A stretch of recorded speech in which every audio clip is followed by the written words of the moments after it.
I think I record, girl. It says recording. Okay, good. Thank you, ladies, for joining me and get ready for the dress. We're going to just have a great conversation about what's going on in the world. And I chose each and every last one of you guys because you guys are mothers and you have sons and daughters, and that's what the conversation is about. How we're dealing with this, how we're dealing with ourselves and our kids in this unjust world, and the conversation we're having with them, or we had with them, because some of you guys have grown kids, and the conversation you're having with your grandkids. So I want to thank you guys, and I want you to introduce yourself and tell us what you do. And so we'll start with you, Denise. Hi, I'm Denise Harrison.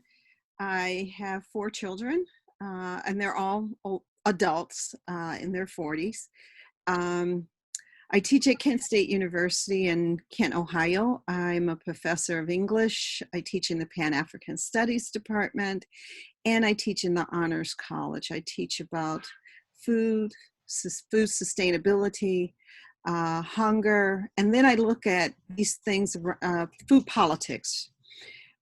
So you could talk about race, gender, class, and sexual minorities by looking at the lens of food through food politics. Mm-hmm. And then I teach a Shakespeare course on race, gender, class, and sexual minorities in Shakespeare. So we look at the early modern period, which is when he's writing, and how the times are reflected in our postmodern day so that the plays still stay alive.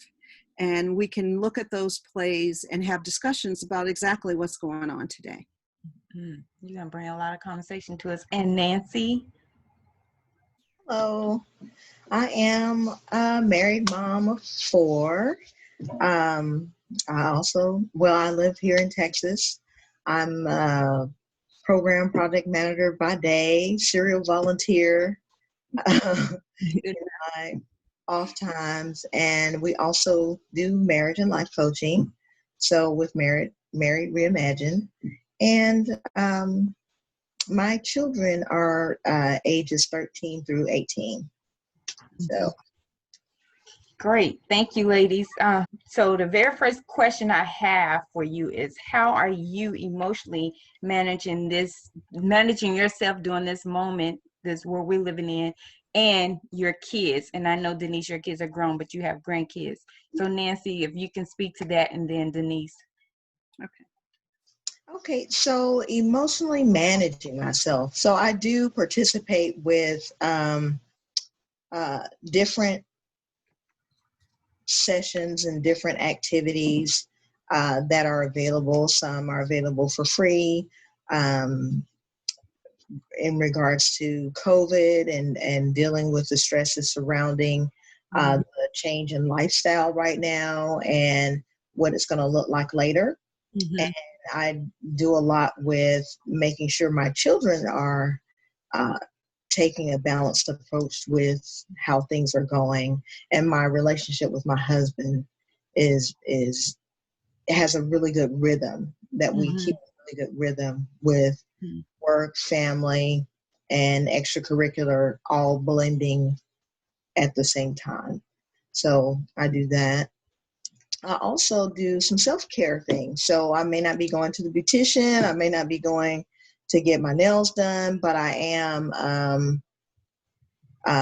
doing some self-care with more writing, more journaling, focusing more on pampering myself, taking some time to send myself like a beauty box. So like I just ordered one today. But the anticipation, the surprise, aromatherapies, things like that. And I get things for the kids as well, for the whole family, something for the whole family to make sure it's not just the next day as usual, that there's some type of surprise or gift element available. And then we talk a lot. We have bonded more since we've had to settle down. We're not on the run as much as we used to be. And some of my kids have expressed that they appreciate that about this time. Um, it is stressful. Mm-hmm. I have done participated with some counseling because Mm-hmm. I think that is important, Right. and that's what helps me stay grounded in my faith as well, Mm-hmm. because I put my trust in God and I know that He's going to see us through. Right. Thank you. And Denise, how you are emotionally managing yourself during this moment?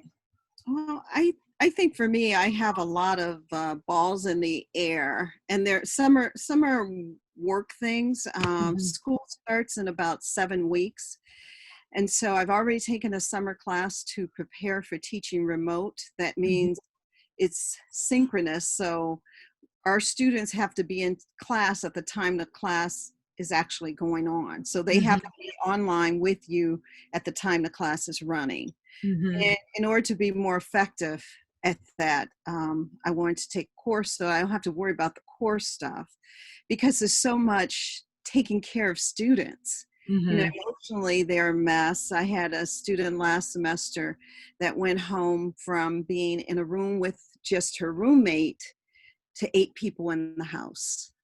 So Mm. trying to, and they have technology and all of that. So the in terms of um, having the tools, she had the tools, she just didn't have any space. Right. And then she had another student that went home, and his mother had COVID. She Mm. survived, thank goodness, and he is in the military, so he had to go home, take care of the house, take care of his mom, do his duty for the military. His computer died before he left campus. Mm. So I had to acquisition one so that he can take it home, and Mm-hmm. then follow up with him, because we had some emergency funds to say, go online, request enough emergency funds to buy a new computer, Mm-hmm. things like that. So we have to do a lot of taking care of our students, because they are anxiety ridden and stressed anyway. Mm-hmm. Just added to it. So that's my academic life, and I haven't left that. We didn't really get a break between Mm. the end of summer classes and going back to school, because we've been doing something all summer. I also am a social activist quilter, and I have 5 projects that are going right now, 2 that have to be finished at the end of the month, and I'm planning to do that. I'm Mm-hmm. also writing a grant with a colleague, a national humanities grant. Lots of work, but that'll be done next week. And then I'm a wife. So Mm-hmm. my husband and I, we live alone. Our kids don't live with us. We have a small house and we get along really well. Sometimes he'll come in my office, stick his head in and say, "Are you coming out of there?" Because it's my office, it's my craft room, it's my sewing room, everything Yeah. happens. And Yeah. then I join him for entertainment, like we might watch a show together or Mm-hmm. something on Netflix. Really staying connected to each other.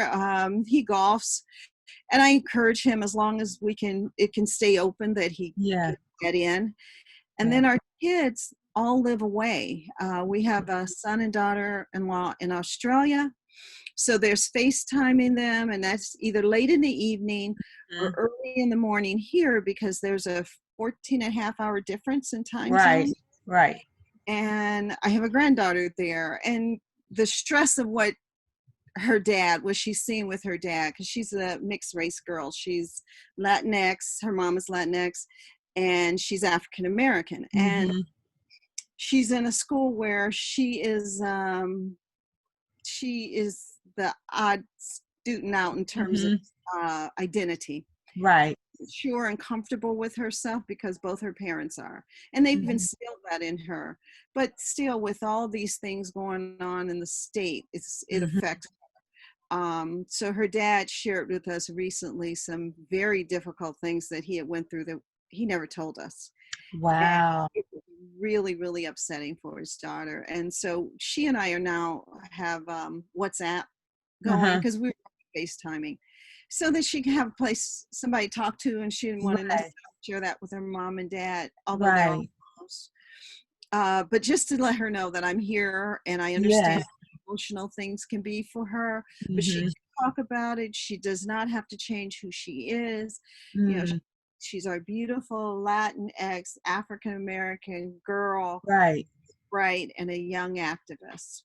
And Yeah. then we have one in Tennessee, two girls in Tennessee. One is an adult, special needs. She has Asperger's, and Mhm. her sister is a teen, new Mhm. teen, going to be 15. Mm. Very determined, very sure of herself. Our Asperger's daughter-in-law Tony, granddaughter Tony, is an incredible artist. I mean, she's a Mhm. brilliant artist, She and so is. we support that. We support her. Uh, Mhm. her mom is married to a white guy, Mhm. so another multiracial family, and I'm married to a white guy, so my family is multiracial. Yeah. And then we have a son in Chicago who's mixed race, and he's married to a Latinx woman. You know, so the Latin community for us is really important, that we're engaged and we're Yeah. active in the Right. community. Right. And then we have a son that's single, the only one that I think he's not dating right now. So the only one that's not in a long-term relationship currently.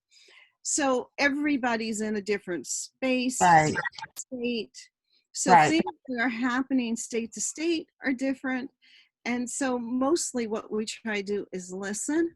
You know, we Mhm. listen. That's good. I'm a pretty plain person. I don't do hair and makeup and all that. And that's nothing against anybody who do that. It's Mhm. just, that's not me. I'm real low maintenance when it comes to those things. I'm high maintenance when it comes to going into a fabric store or quilt shop. In terms of the other part, I'm pretty low maintenance. So my way of relaxing is to make cards. I'm a paper crafter, or to sew something or make masks. I have 50 masks that are going out to the um, reservation on Monday, Oh, uh, okay. to help support my brothers and sisters in the indigenous community. And one of the things I've always been is kind of global in that way. So I Mhm. the injustices that our indigenous, aboriginals, First Nations people are dealing with. I work with international students. I've had Muslim students in my class who have all kinds of stressors in their home countries that we don't. Mhm. Mhm. So I'm trying to be open to all the people I can, but also Yeah. be honest about what's happening in this Mhm. when it comes to African Americans. And I don't shy away from that. I'm really upfront and open, and telling people what it means, what it feels like. And Mhm. classroom is one platform to do that. I do a lot of stuff. I say a lot of stuff on Facebook. I'm careful in really talking more about policies than personalities, because personality is not going to change. It is what it is. Mhm. But we can affect policy, and we can speak up about policies. Exactly. Exactly. Thank you for sharing that. So I'm gonna go. My next question is I'm gonna direct this to you first, Denise, because your son is grown and you just learned some things about him. Did you ever have the conversation of about with him or with both of your sons about the black and white issue? Not even that, just the police issue, the injustice that we're facing today, and we've always faced. It's just more open. Yeah. Sure. Yeah, all three of them. I have three boys. So I have an adult son in Chicago from my husband's first marriage, and he's mixed. Mm-hmm. And he's profoundly deaf. Mm, So at one time early on when he was younger, he was speeding a lot, and it caused mm, us a lot of consternation because we don't want police coming up to his car. And mm-hmm. he had this thing where he just point to his ear because that's the sign for alerting someone you're deaf. Mm-hmm. Um, but we don't want him to take that chance and that risk, and we had to talk Right. to him about that. That when the police come, they're not always good guys, and he Right. has to understand that. Some of them are very, very helpful, very, very understanding, but there's a whole thing about deaf culture that people just don't know. They think a deaf person may be standoffish, or Mm, growing up, they tend to have to, kind of hold on to what's theirs because they can't say that's mine. mm, They say it, but people don't recognize the language, right? right. And so that mostly is what we had to deal with him. The boys that I raised, you can take it off. the two that I raised, it was started really early. I remember we lived in mostly Move since over they to the move over some of that. Yeah. No, this way, Niecy. Yeah, there okay. you go. Yeah. For me, it started really early. I had a son, David, and when he was 5, his 4 or 5, his best friend was David, and they slept at each other's houses, in and out of each other's houses. They lived about a block from us. Mm-hmm. And he wanted to go swimming with his friend, and he came down to me and said, Mom, can I go swimming with David? And I said, sure. And he got his stuff and went back up to the house. And he came back, and I said, oh, Dave, sure, you could go. Tell Mrs. Works that you could go. And he came back again. And so he said, I can't go. I said, yes, you can. Go there and tell her I said it's okay. So she calls me and she says, Denise, I don't know if you want those boys swimming in this, bathing. She didn't say swimming, bathing in the same water. And I Mm-hmm. said to her, I said, she's white, are you going to tell me this is the day you want me to tell my son about racism, right? Mm. And I never let her forget. I didn't not be friends with her anymore, but I never let her forget the fact that I had to tell him that day that he couldn't go because his body is black. Mm. Good kid, not because that wasn't his best friend, not because he couldn't swim. None of those things mattered. It was a black body. And Wow. so it was really clear with him and clear with her that that's what I had to do. And that's what I told him. And Mm. then, as we go along, and I've always taught them about not only just race, but anti-Semitic behavior, Right. all biases that we all are consumed with because we all live in the world. Right. We can't escape our own racism because we live in a racist, homophobic, sexist Mm-hmm. culture. So all of those things, we are apt to put that off on someone else. And so we have to check ourselves as well. Mm-hmm. My other son, Brian, when one day, and this is probably, and I've talked to them all along, but one day he grown man, had a really good job at FedEx in their IT department. Mm-hmm. And I locked myself out the house and I had to be at work in about an hour. And I asked him if he would leave his job and come break into my house so I can get in and get my keys. Mm-hmm. He left work and he's on his way and he calls me. He says, Mom. And I said, what? He said, Mom, you live in a white neighborhood. I can't break in your house. Mm. And I thought, oh my God. And I just kept apologizing to him because I just forgot that Yeah. my neighbors see him. They don't know who he is. My husband and I live here. They just see a black guy going through your window, right? Right. And so with that, I just understood again that we have to keep having the conversation. We have to keep talking. And as a parent, I have to be aware of what I'm asking of my kids or what situation I'm putting them in. And I'll give you one about our daughter, Deanna. Mm-hmm. Her little girl was in the backseat of the car and she was driving. She lives in Tennessee and she was speeding. And the officer came up behind her and told her to get over. He wanted her to pull over. She wouldn't pull over. She kept going. And she was in the middle lane. She would never pull over. She kept going. And finally, she was driving real slow, but she stayed in the middle lane. And he's flagging her over. Finally, she stops in the middle of the street. And he comes up to the car window and he says, why didn't you stop when I told you to? She said, I didn't want my body riddled with bullets. Mm. The original time she told us, it was kind of humorous, right? Because his response was, he just started laughing. He just bust out laughing, this officer. And he said, can I just tell you to slow down and be careful? She said, yes. And he let her go. She drove on. Andrew Bland changed that story for us. Yeah. Because she didn't use her blinker when a police car going to an emergency, pulls up behind her. She gets over without using her blinker. He comes back and then questions her. And we know she ends up out of the car. The next thing we know, she's in jail and then she's dead. Yeah. So what was originally something kind of funny for us, where we would just use Deanna's line, I didn't want my body riddled with bullets. Yeah. It's real. It's a reality to somebody else. Yeah. Right. Yeah. What about you, Nancy? Thank you, Denise. What about you, Nancy? Can you share the stories, the conversations you had with your sons? Nancy? Yes, I was taking myself off mute. Okay.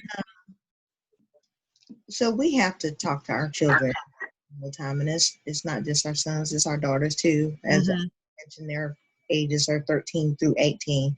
So social media has a big influence, and they will often see images before we are even aware that something. So Wow. sometimes we've played catch up in reviewing things and then sitting and talking with our children. So we've had conversations from when Trayvon Martin was hunted and killed in his neighborhood by a person in the community, you know, trying to explain to my children when they're young that them wearing a hoodie represents something different than someone else wearing a hoodie. Right. And you're just cold and that's your favorite sweatsuit. You know, but someone else may not view it like that. Right. You know? So having discussions about you know, appearing non-threatening.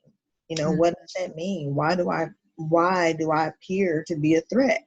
Well, someone else has an unknown fear, and you never know when, you know, something's going to happen. Right. To one of my sons, you know, they have different apps and things related to school where you can submit suspicious activity. Well, my oldest son is high functioning with Asperger's, and he would wear a sweatshirt because he's cold, and then if it has a hoodie, he would still have his hood on, and people would take pictures and report him for suspicious behavior because he's cold with a hoodie on. So the years that have spanned from that time through high school of, you know,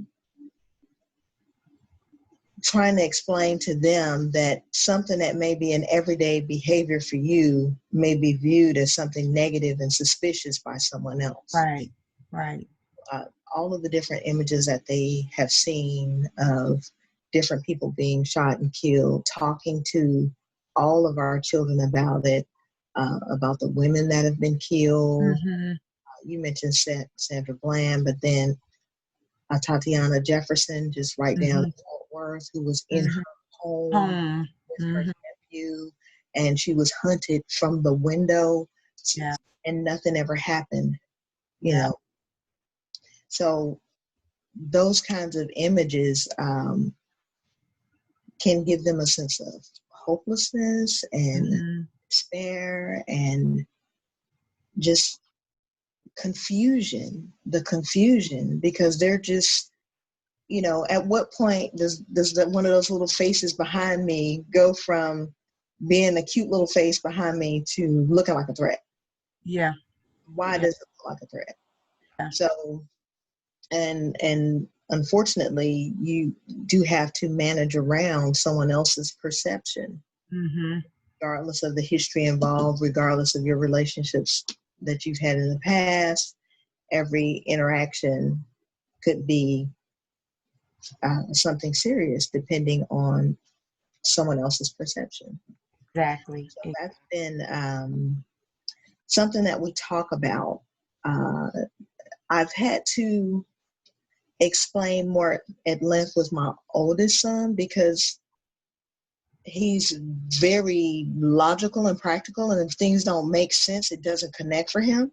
That's why he would, you know, I'm wearing my sweatshirt because I'm cold. What are you talking about? So I had to go and talk to school officials and explain his accommodations and what that means. And when you say something that does not logically connect, you have to be able to explain it in a way that logically connects for him. And if it's not something that logically connects, he automatically dismisses it. And that's just because it's almost like the robot in Will Robertson years ago that would say does not compute. Yeah. If it doesn't compute, it doesn't stick. Yeah. It's tossed out. Yeah. So explaining more with him and him understanding more, especially after Bolton John being in his home.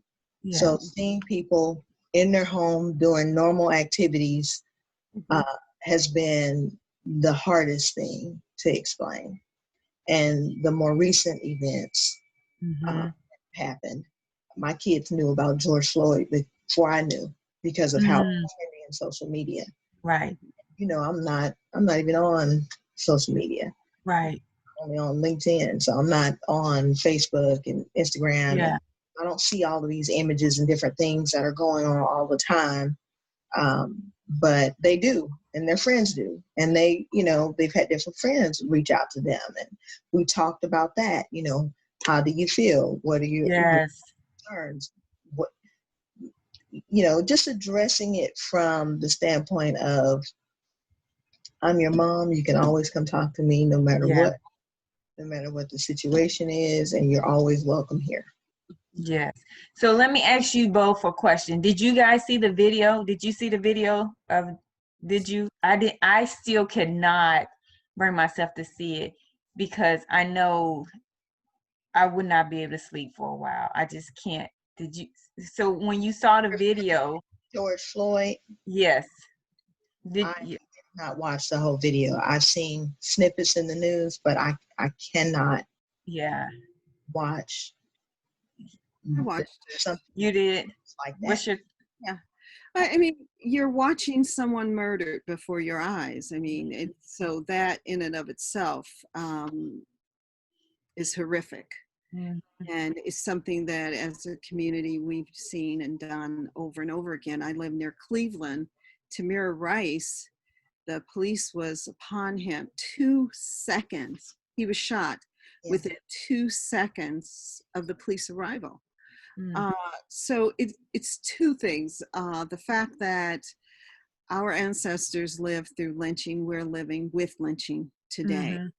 And that's a reminder of how insignificant your life is and your humanity, that the same society that does that to a person like George Floyd, if it was a dog that someone had put their knee on, there would have been a new law about dogs.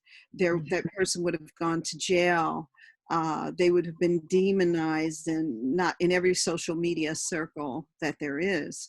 And yet, when these four men take the life of that man, there are people who are going to tell you, but police union, no matter what, is going to go towards their defense.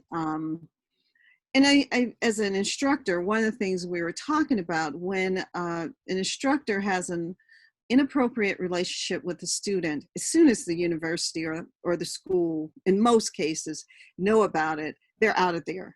And very, very seldom do the teachers union go to bat for that person.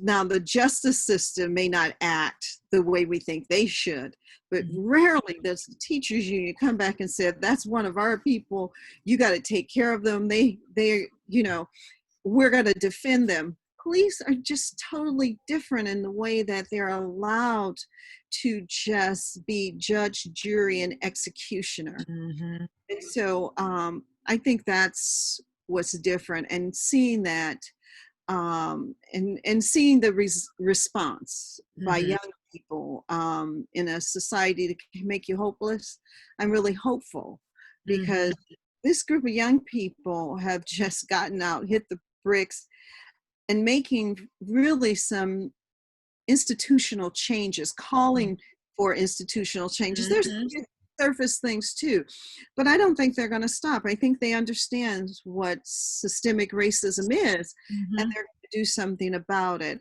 And it really mirrors the kind of activism the Parkland kids did when they changed some gun laws, not all over. They organized marches. And all of this really is from those generations of African and African Americans that said, from the moment they were shipped off the coast of Africa, there was resistance. There was a fight for civil rights.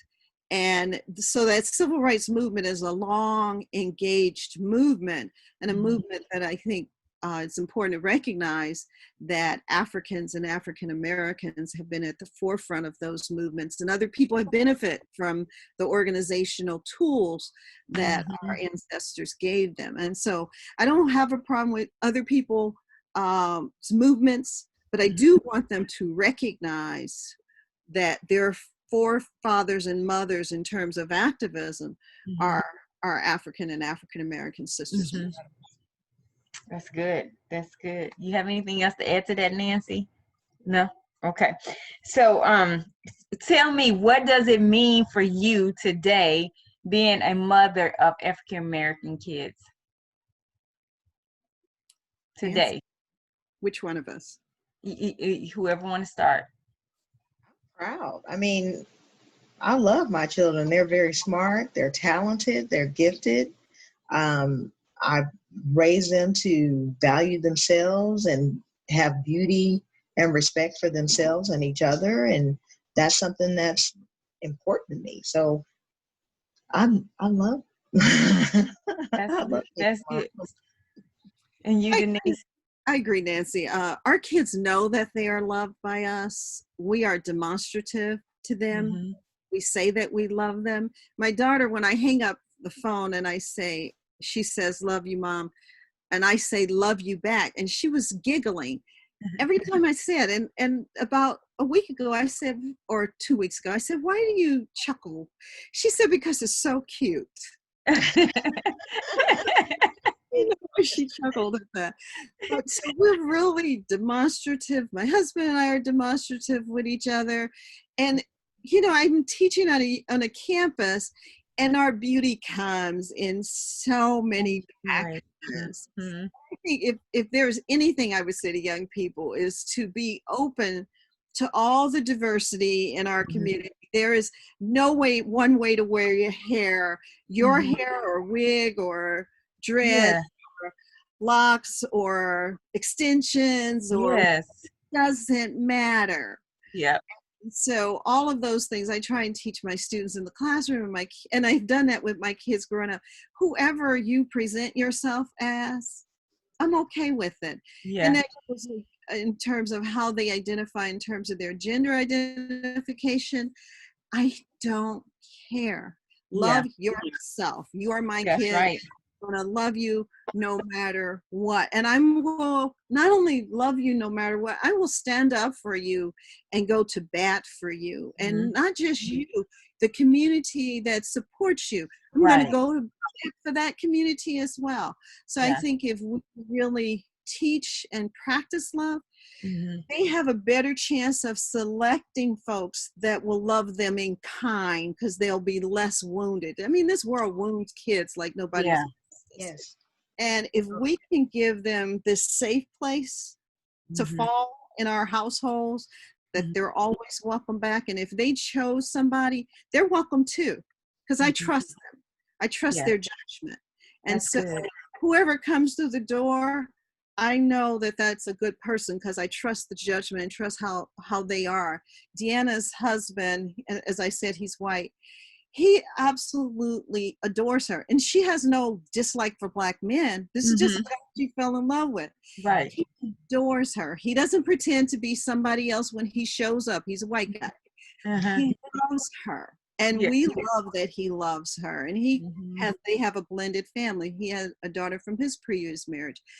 And she is another one of our grandkids. She just posted something where she was taking a vacation. She has a nice young man she's involved with now, and we support her. So not only support our daughter and her husband, but I want his daughter to know that we care about her too. You know, if I saw her putting something up there that wasn't appropriate, I'd say, Jesse, go back to your page and fix this. You need to take it down. And I do that with my nieces and grandnieces. Same thing. If I see something I think is inappropriate, I say, you might want to put that on another page.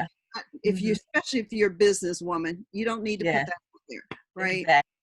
So I think the best thing that we can do in our community is to let our kids know that we love them. Say it, because kids need to hear it. Yeah.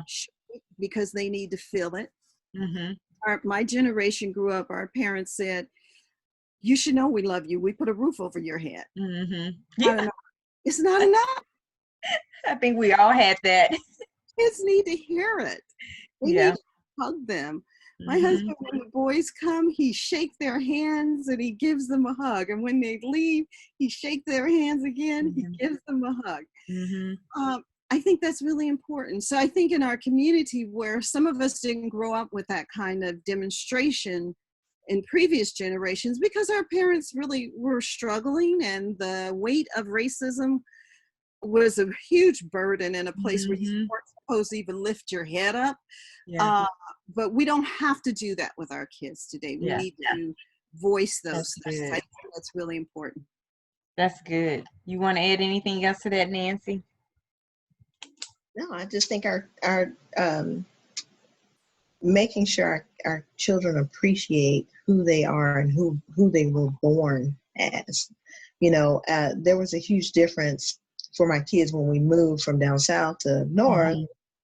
Mm-hmm. Being in a community with a school district that is 70% or greater African American, and then transitioning to one that's 12% or less African American. Mm-hmm. That was a challenge the first couple of years when we moved, because they were always being questioned about things that were not questioned before, like Mm-hmm. why is your hair like that, or why, the different microaggressions that people use because they don't understand and they don't have exposure. Mm-hmm. And helping them build their confidence and to to embrace who they are Mm-hmm. and to stand up for themselves and to Yeah. say absolutely nothing wrong with my hair. It's just not the kind of hair you have. I Yeah. mean, just and I explain it like flowers, Yeah. trees. God didn't stop with one type, one color, and boom, that's what he populated the whole world with. No, Mm-hmm. there's so many different flowers, just like there are so many different people. Mm-hmm. And we are all, there's no pure anything unless you go into some deep, deep place that has not been touched. Mm-hmm. So Yeah.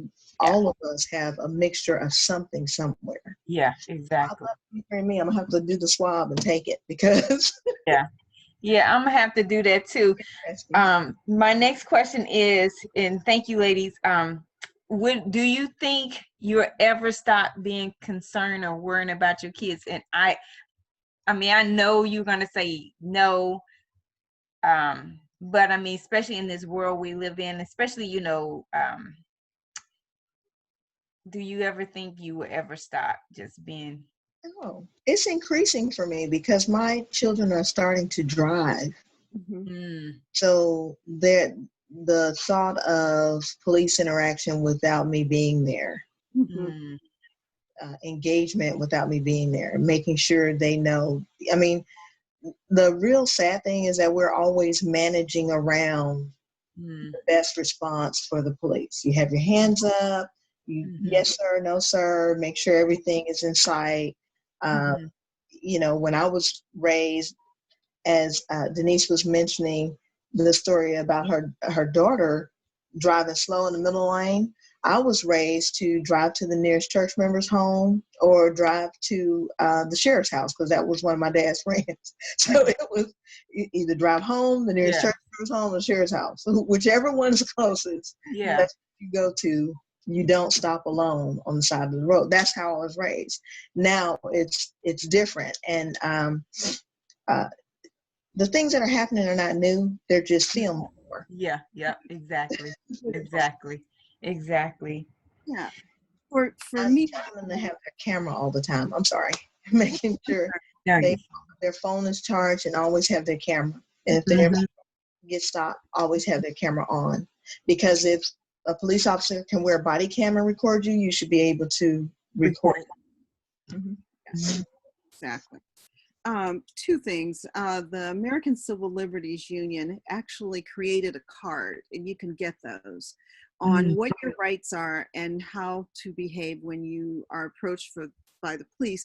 And they specifically did that for African Americans and for Latinx, because they come in Spanish too, because they were well aware that young people just don't know what their rights are. And make a card, condense it, and legally these are your rights and they're there.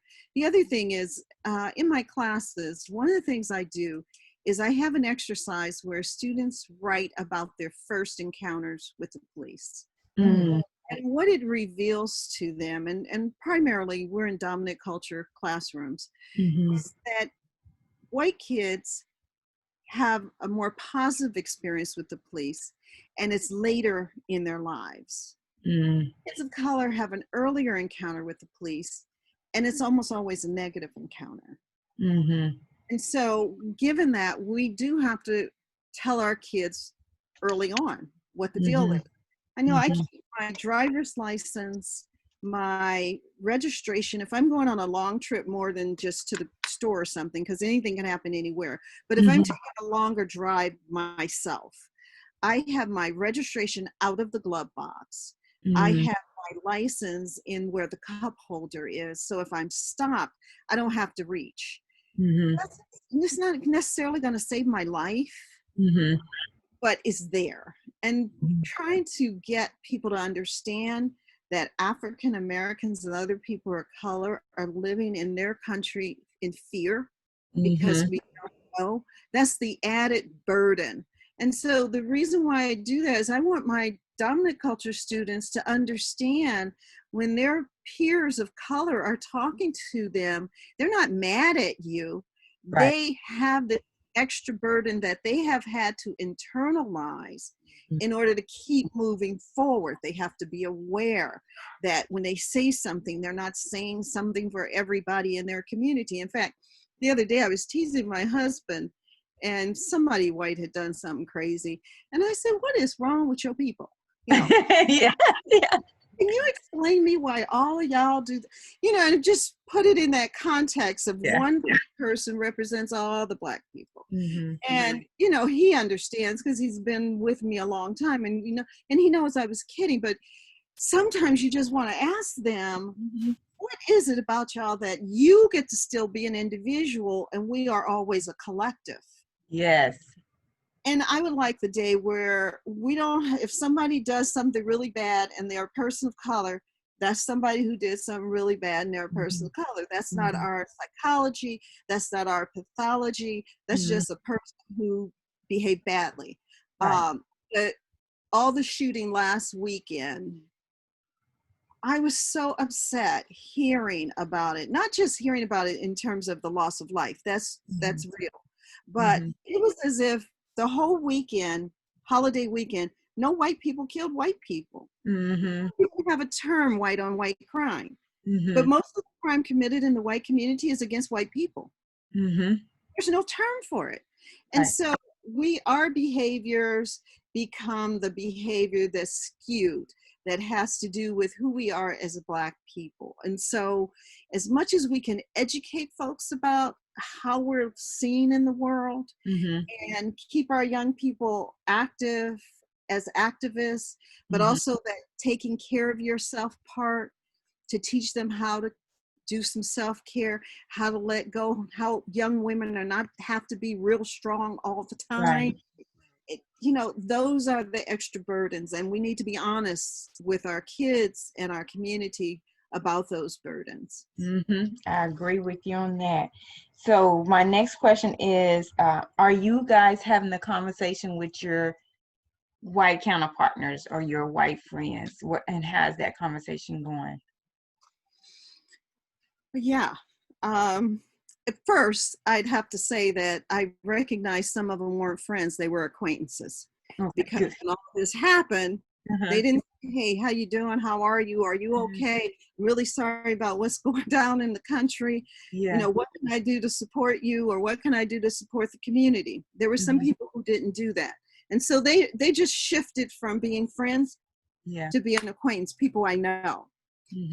And then the ones who are friends, who are open to having those conversations, I mean, I'm posting quite a bit, but if somebody wanted to do some reading with me, and I'm quite frankly, really honest, when I've been invited to tell folks what I think.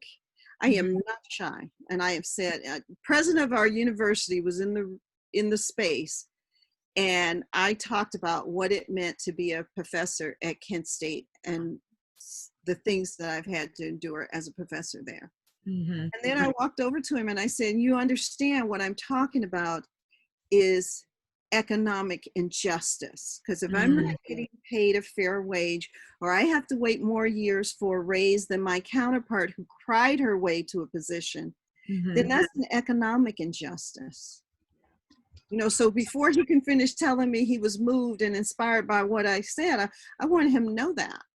So I've not been shy about these things. And I think my friends, the ones who are my friends who know me, they know where I stand, and they know if they ask me a question, they're going to get the answer. Maybe not the answer they want, but they're going to get the answer. And for the most part, most of the people that I expected to be supporters and want to know more, and also understanding that my job is not to teach you about your racism. Right.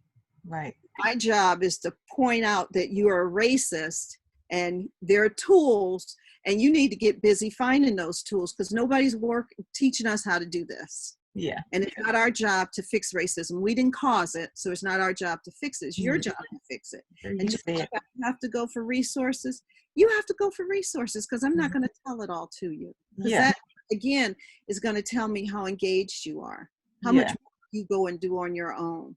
And one of my first posts was hashtag white people do your work. Yeah. Lives matter. Hashtag lives matter. Hashtag white people do your work. And I'm serious. And so people who know me know that. Yeah. That's good. That's good. What about you, Nancy?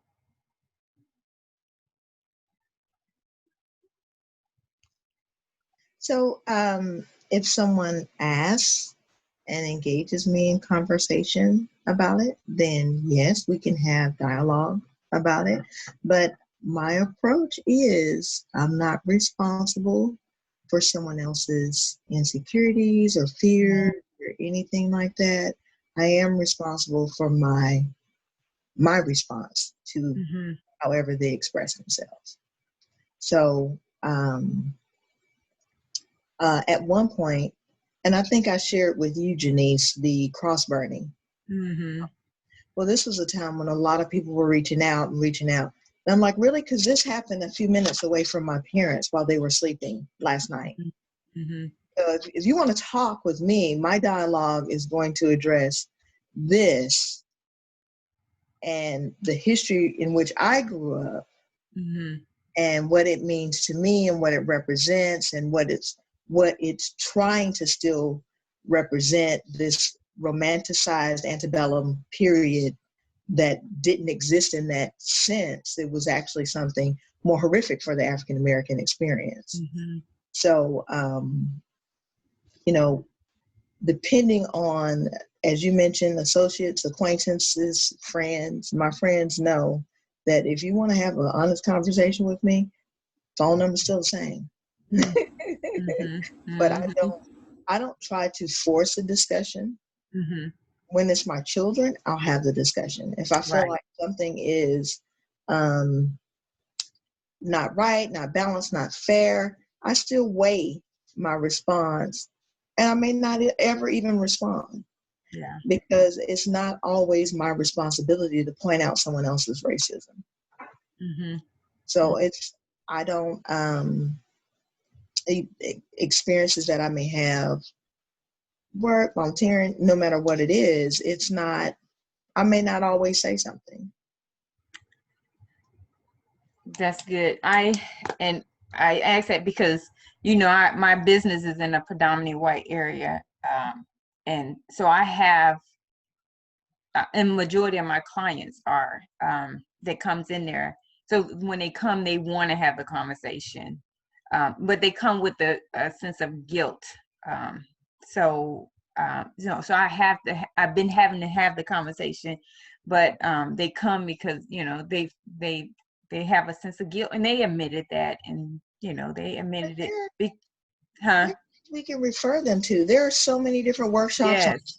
allyship and microaggressions and check your microaggression. And, you know, have you paid attention to some of the things that you do that are really rooted in racism? And there are so many conversations out there that are free. You can go on Eventbrite right now Yeah. and you can enroll in all kinds of stuff and have really good dialogue with people that are trained and educated in diversity, in equity, inclusion. Yeah. And Yeah, I've referred them to some places, but I just, that's a question that's been asked, I guess, on every panel, are you having a conversation with it? And I think that's great because, I mean, we should, if they want to have the conversation, we should have the conversation with them. But like you said, we're not there to educate them. We're just there to talk about how we feel, but not to educate them. And, so that's good. My last question is going to be, that was okay. Nancy, where you from? Alabama, right? uh-huh. Yeah, okay, Alabama, and Denise is in Ohio. You were born and raised in Ohio, right, Denise? Gary first and then Ohio. Okay, okay. Yeah. So, what books would you recommend, or resource would you recommend for my audience to go and get educated on, for the ones who need it and just wants to broaden their horizon? What books and what resource? You gave some a few minutes ago, so I'll start with you, Nancy, and then Denise. Oh, so there are a lot of different workshops that I would actually suggest that people attend. There are several. Oh my goodness. I wish I had known that question ahead of time. I could have pulled them up. But there are several books, especially one by Langston Hughes. There, if you are serious about understanding the Black experience in America, and get beyond just entertainment and look at the social and economic systemic racism that has been impressed upon our community, you can do a Google search and find so much real and relevant information. Redlining is still prevalent today. The results of redlining, taking the census, the myths about the census, those things are still relevant. Our representation or lack of representation, those things are still relevant and impacting us today. So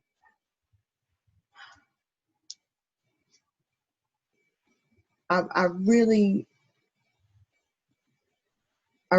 think if you're interested in doing the work, you'll go and seek it out. You won't wait on someone to tell you. I think that this is a time where people are doing self-assessments.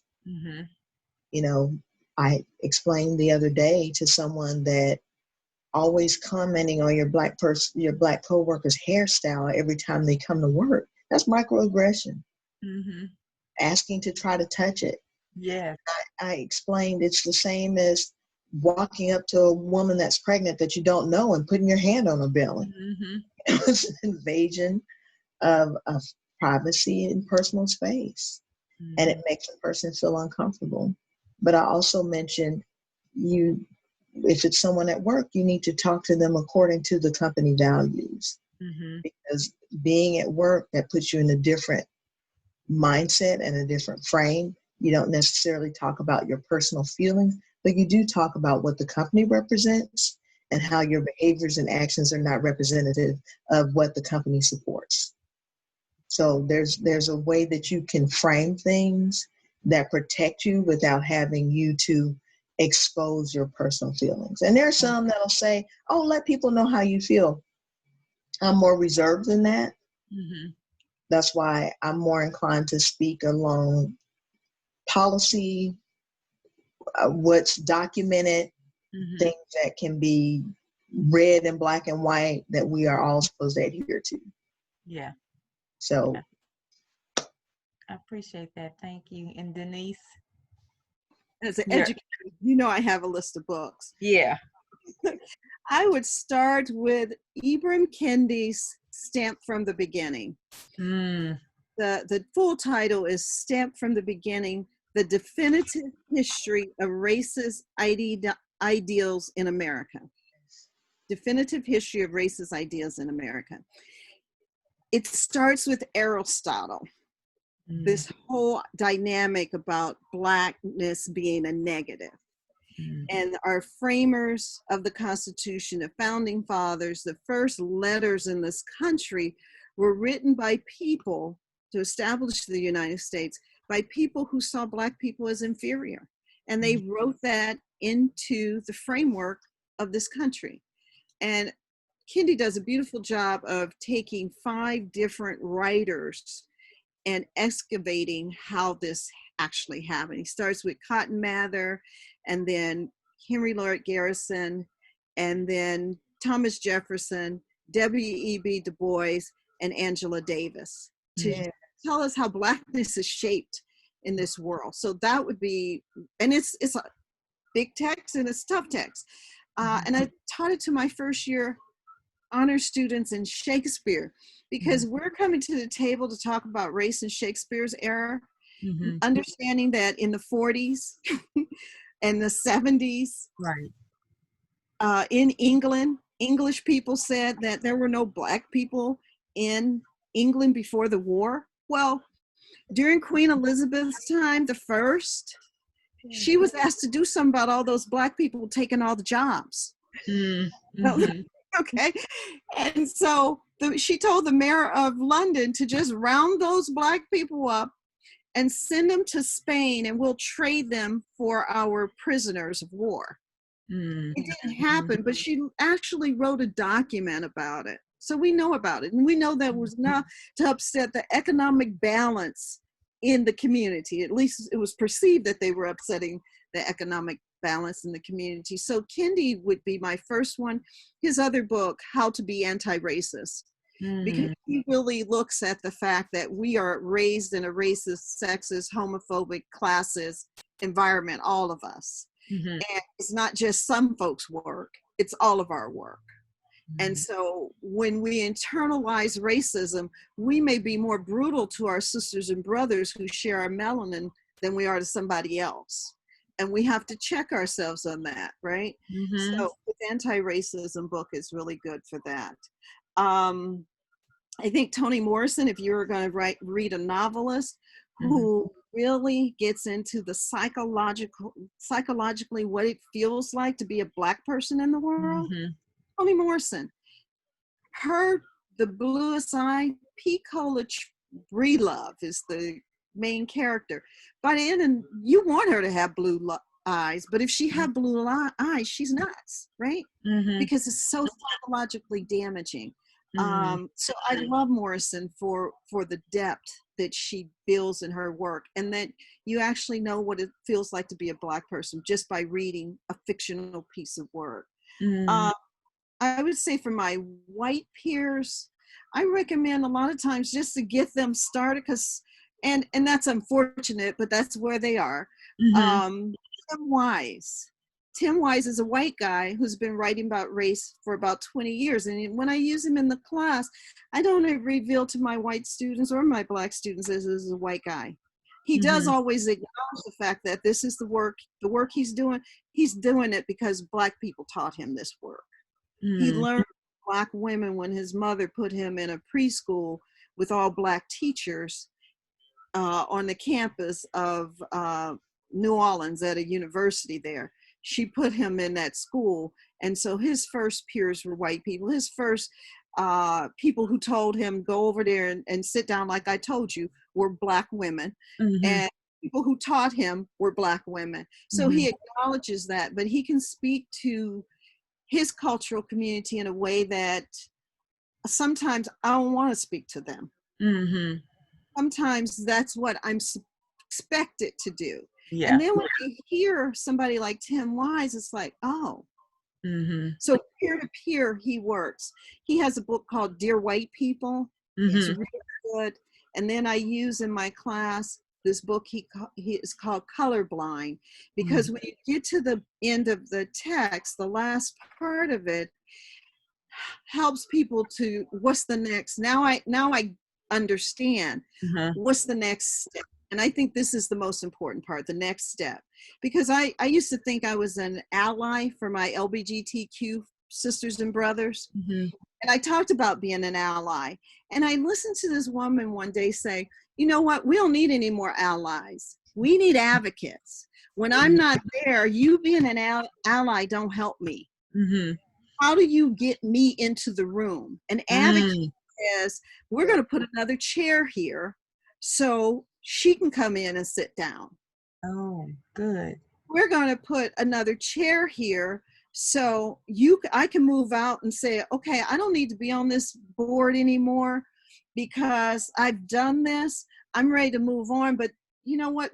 When you start adding more people, here are 3 people I think need to be on this board. And I've done that because I was overtaxed on volunteering and all of this stuff I'm doing. And when I leave a board, I bring 2 people to the board before I leave. That's an advocate.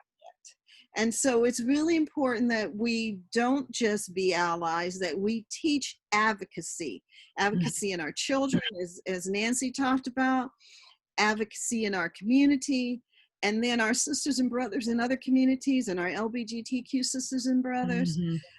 How do we be there when they're not there? Do we talk about them? Do we mention them? We should be.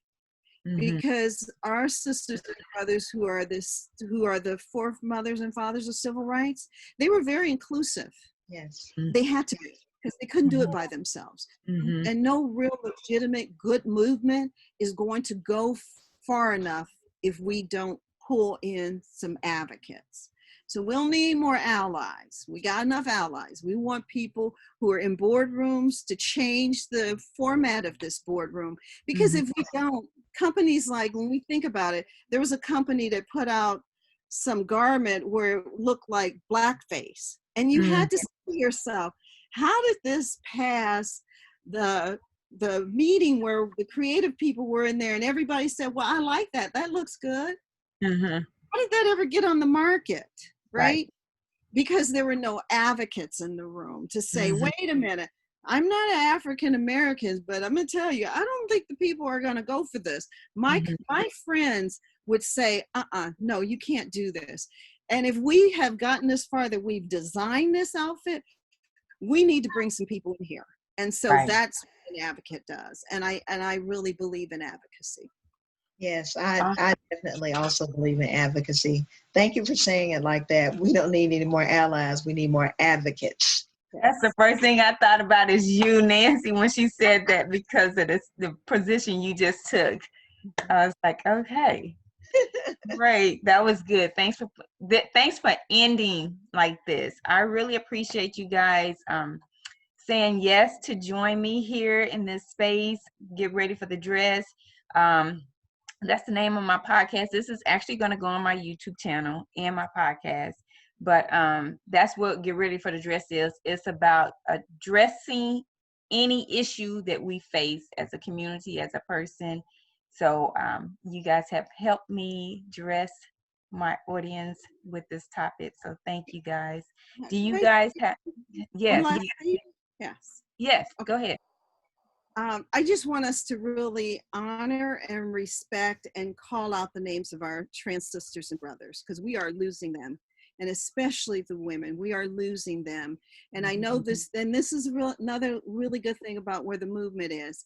I think in all of our communities, we need to embrace that when we say Black Lives Matter, we mean all of our Black lives matter. Yes. And so that's the one thing as an advocate that I have to leave with, that say her name, that Black Lives Matter, but we're talking all of us and all of our fullness.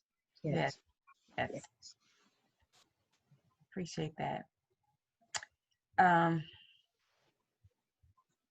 Thank you for the opportunity to share this space with both of you ladies. It was nice meeting you, Jeniece. And Jeniece, we'll stay in touch because we're always keeping up with each other. So. Yes, definitely. And I got a chance to actually learn something about you, Denise, that I didn't know. So I Okay. appreciate that. Yeah, Thank you. appreciate Thank that, and Nancy as well. But Nancy and I go 20 years back, and so you and I go 50. My auntie, I'm gonna stop right here and hold on. Let me cut record. Let me stop the recording.